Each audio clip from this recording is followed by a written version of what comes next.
Welcome to a very special Furlongs and Horses Stakes preview.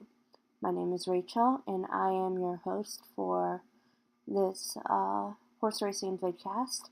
You can find me at my blog, which is at furlongdrive.blogspot.com, or on Twitter, where you can find me at furlongdrive. It is Friday, March 7th, 2014. And today's preview is going to be on the Grade 1 $750,000 Santa Anita Handicap. And this is for 4-year-olds and up, going 1.25 miles on dirt at Santa Anita Park in Arcadia, California. There's a field of 8 entered for tomorrow's race. And it includes some pretty nice horses in there. And so let's get right to it. So going from the rail out, number 1 is Worth His Charge, and he's by Unbridled Fawn. Luis Saez rides for D. Wayne Lucas. He was second in the Dawn in his last. Before that, he had won the card.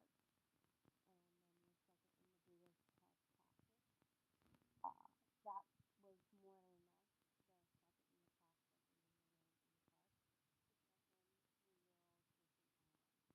a 3-year-old,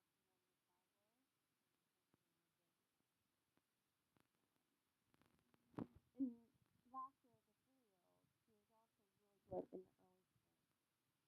tailed off in the late spring, but picked it up again in the late summer and the fall. So he has a very good shot in here, of course. He'll probably be going off as the second choice. Having a race over the surface will help in big time. And this will be a really good indicator of how much he's improved from 3 to 4. Because not all horses really improve that much from going as a Triple Crown contender to an older horse. And he was second in his 4-year-old debut, but he will be facing some horses in here he's already faced, including the horse starting right next to him. And that is in number 2, in the 2 gate is Mucho, Macho Man, and he's by Macho Uno. Gary Stevens rides for trainer Kathy Redfield. Of course, he won the Breeders' Cup Classic last year. He also won the Awesome Again. Both of those races, of course, were at Santa Anita. In his season debut, he defeated Florida Breds in the Sunshine Millions Classic, and he actually won that race in 2012 when he was the eventual runner-up in the Classic. Last year, unfortunately, he was pulled up in the Sunshine Millions Classic, and it took him a while to really get going on the air. But the switch from Mike Smith to Gary Stevens seems to be quite going well, as they are undefeated in 3 starts together. And I think having 2 wins over the surface will help him big time.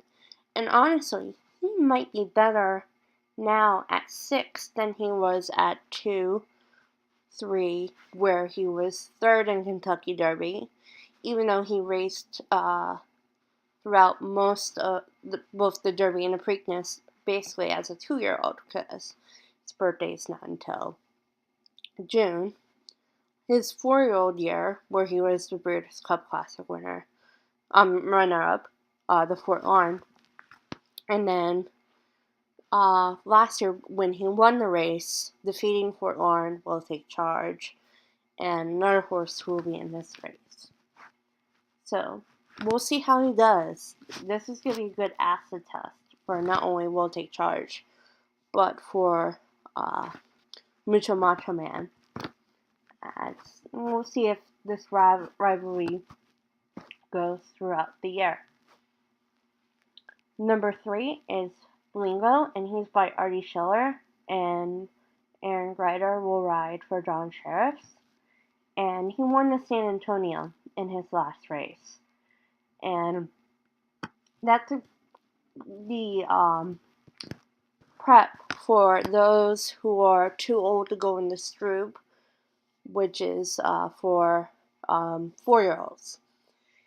So in that race, he defeated Game On Dude, who is also in going to be in tomorrow's Big Cat. And he is the horse that if Will Take Charge, Mucho, Macho Man, or Game On Dude don't win, he is the horse who will likely win it. Now, his sire, Artie Schiller, was a turf horse, but he seems to be better on the dirt than he does on the turf. Excuse me about that, sorry. Number 4 is Imperative, and he's by Bernard Beatty. Kent the Storm will ride. And I apologize for screwing up his trainer's last name, but George Papaprodomo. Yeah, that's what I'm going to go with. Papaprodomo. Papaprodomo. Again, I apologize. Trains. He was the runner-up to Blingo in the San Antonio, and but he could have only finished 10th in the 2012 front runner, but that was as a 2-year-old. So I don't know. I don't like him at all in this race.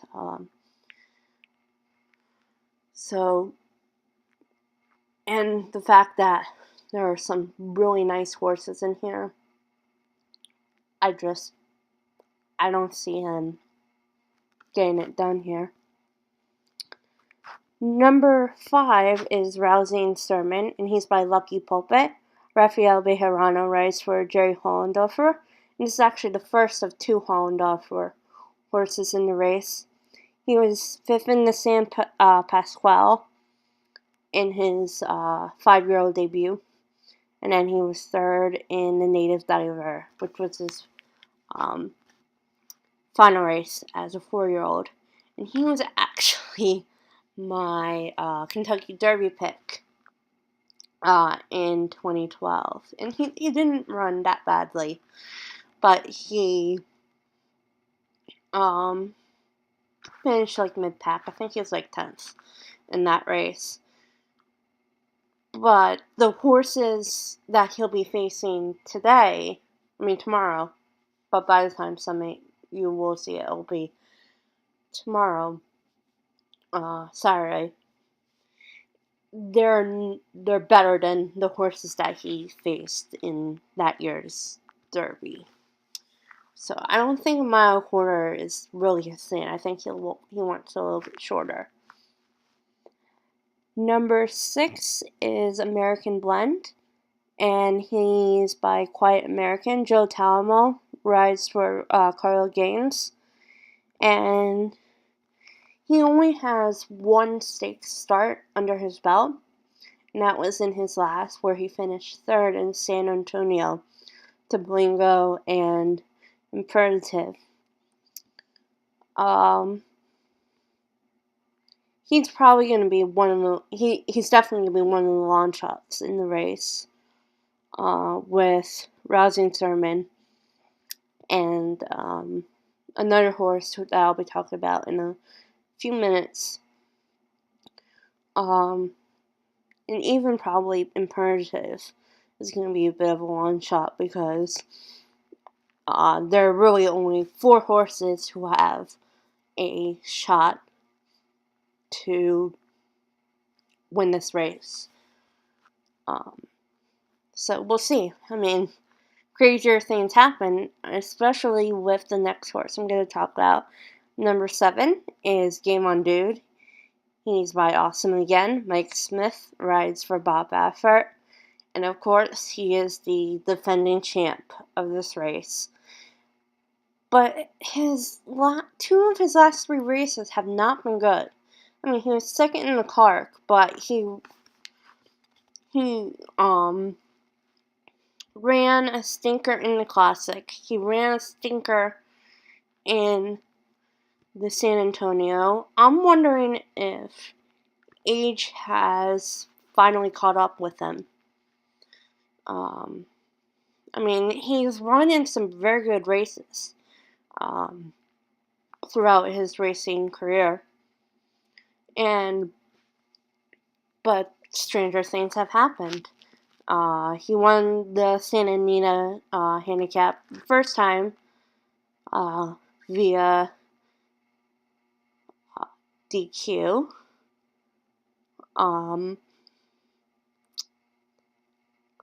And so it's kind of crazy. But I'm wondering really if it's him or if he's missing Chantal Sutherland, who had rode him throughout a good portion of his career. And then she got fired from him. She subsequently retired and then unretired. I don't know. I'm thinking more it's age than anything. So, but this is probably going to be a make or break race for him. If he gets the lead, I believe there's no other speed in the race. If he gets the lead right away, then he probably wins gate to wire. But if another horse goes with him, then he's in trouble.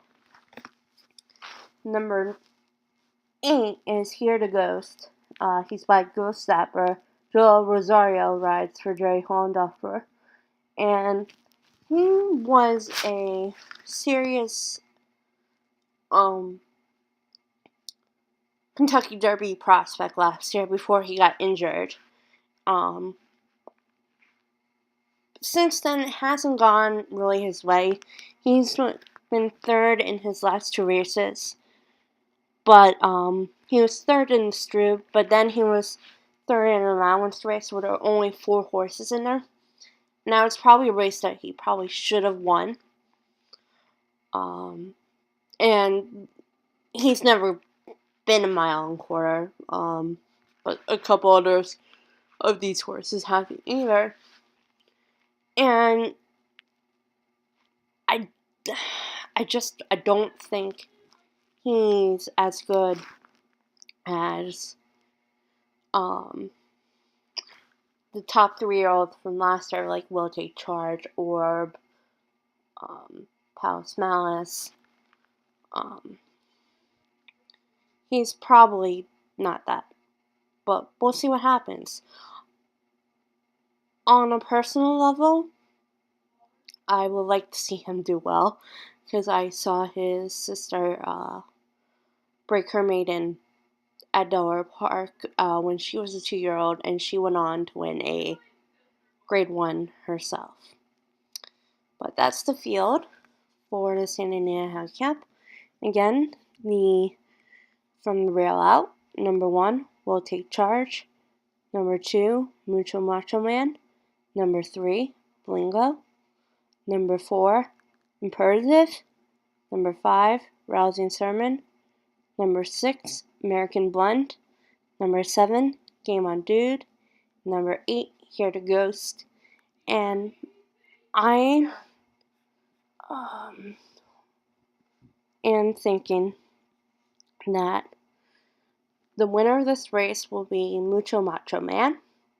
I think that he's right now in a really good spot for him. Number 2 is Blingo. And I'm thinking who will finish in third will take charge. So again, my picks are for first are Mucho Macho Man, for second, Blingo, and for third, will take charge. So that's it for this week, and I will be back probably on Monday or so to recap the Standing Anita Handicap. So until then, bye.